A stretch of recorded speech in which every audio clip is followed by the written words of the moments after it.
Tone nawang yen ada di arepnya ini nih. Mulu pengapi ini. Ane bakal kehilangan.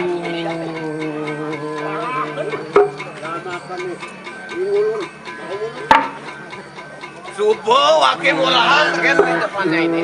Nih pengapi ini dijagat ke diri Jepang kumanti wakilnya nawang. Mirip dot nawang. Nih.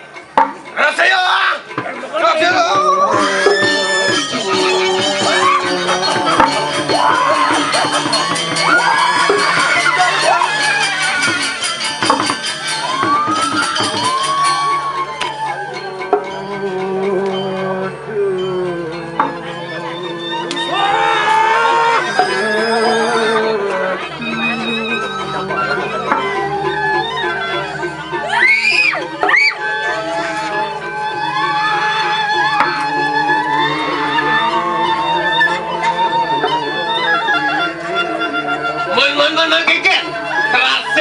Benedapnya ini, dia namun tahu sobat banwake. Hah? Miripnya itu gue nak bersepak. Nih, aleng jaga kedengaran tu. Ini bakal nyelam pupihan ku bini ini. Terus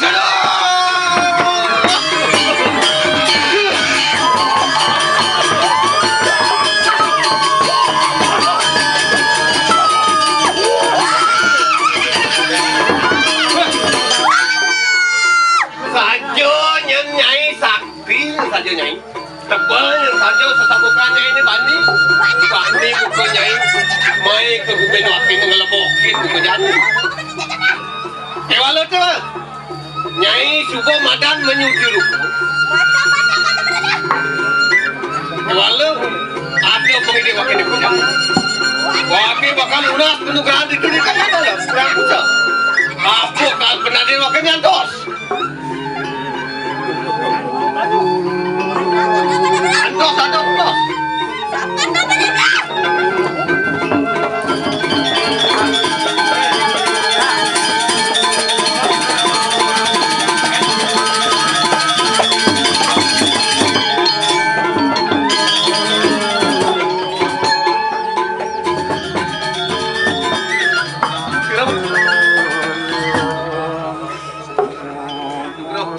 Pura dikit.